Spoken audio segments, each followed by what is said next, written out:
kerjasama ekonomi internasional.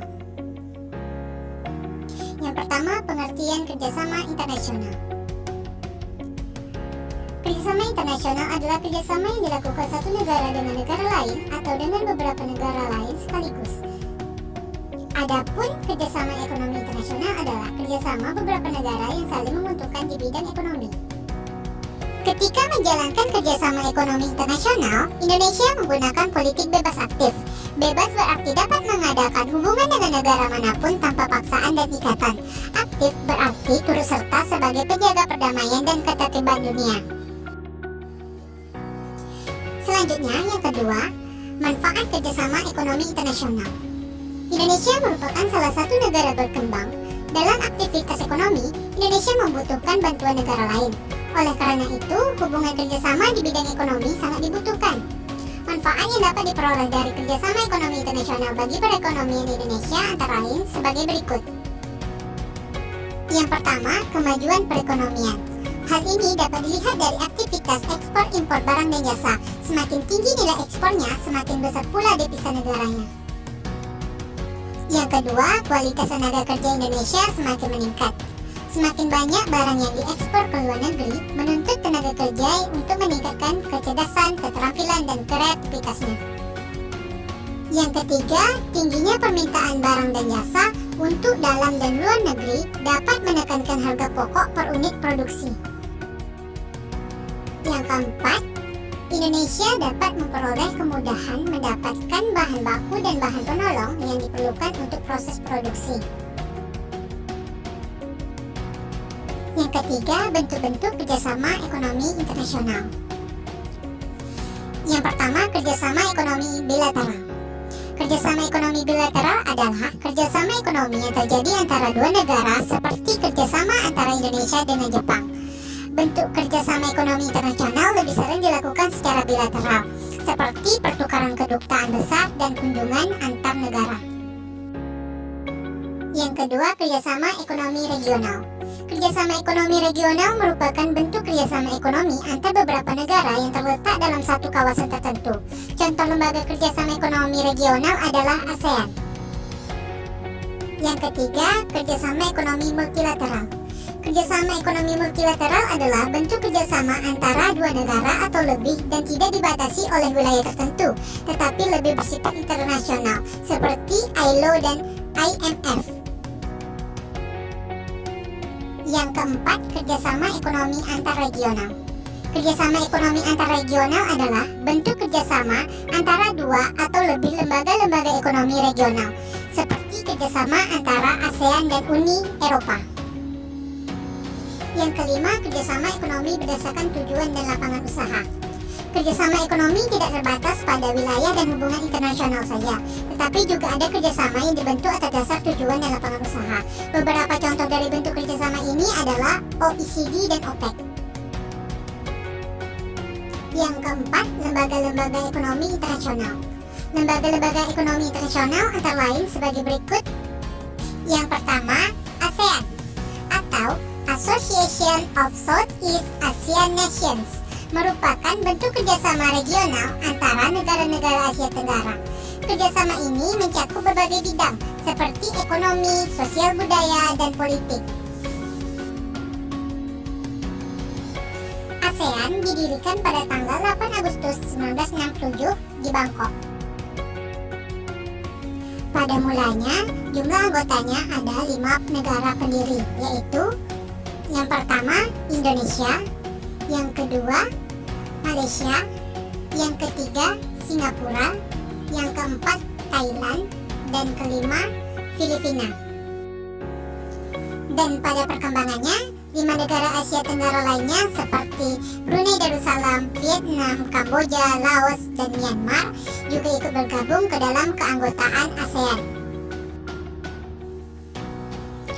Adapun tujuan berdirinya ASEAN adalah sebagai berikut. Yang pertama, menjaga perdamaian di kawasan Asia Tenggara. Yang kedua, membangun kerjasama dalam bidang industri, perdagangan, dan pertanian. Yang ketiga, memajukan pertumbuhan ekonomi, sosial, dan kebudayaan di kawasan Asia Tenggara. keempat, mengembangkan ilmu pengetahuan antar negara. Yang kelima, saling memberi bantuan di bidang pendidikan, komunikasi, teknologi, dan kesehatan. Yang kedua, OPEC atau Organization of Petroleum Exporting Countries. OPEC merupakan organisasi negara pengekspor minyak didirikan pada tanggal 14 September 1960 atas prakarsa 5 negara produsen minyak terbesar di dunia, yaitu Irak, Iran, Kuwait, Arab Saudi, dan Venezuela. Pada tahun berikutnya, anggota OPEC bertambah banyak, termasuk Indonesia pada tahun 1962. Adapun tujuan OPEC yang pertama, tujuan utama. Tujuan utama OPEC adalah negosiasi masalah-masalah produksi, harga, dan hak konsesi minyak bumi dengan perusahaan-perusahaan.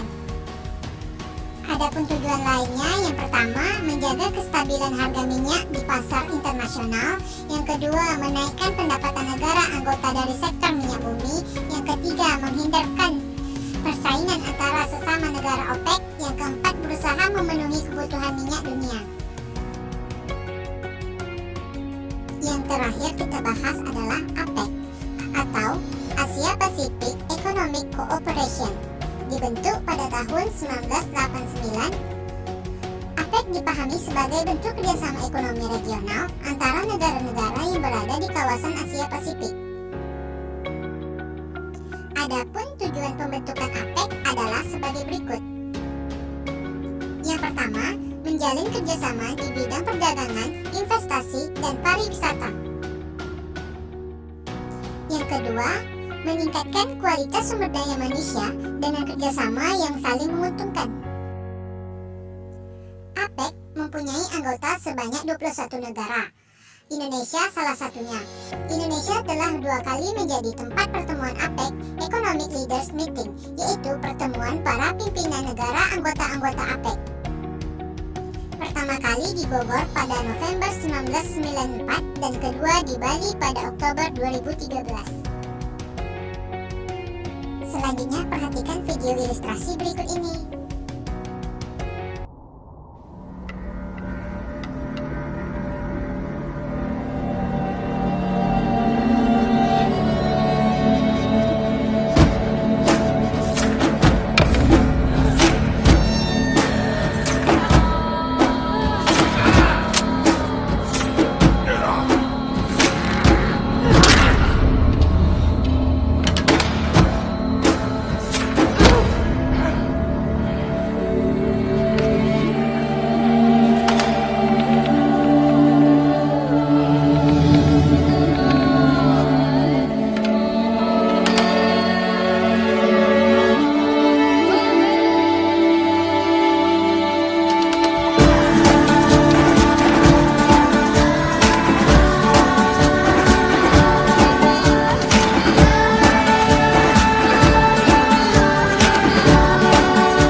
Kenapa sih kerjasama internasional itu penting?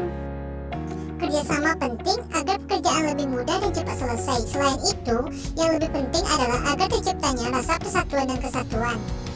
Sama halnya manusia, tiap negara membutuhkan negara lain. Oleh karena itu, tiap negara mempunyai hubungan atau kerjasama dengan negara lain. Banyaknya kebutuhan yang harus dipenuhi menyebabkan keharusan suatu negara untuk menjalin hubungan dengan negara lain, baik antar satu negara atau berbagai negara, agar pencapaian tujuan negara lebih mudah diselesaikan dan mempererat persahabatan antar negara. Nah, sampai di sini dulu pembahasan kita. See you again.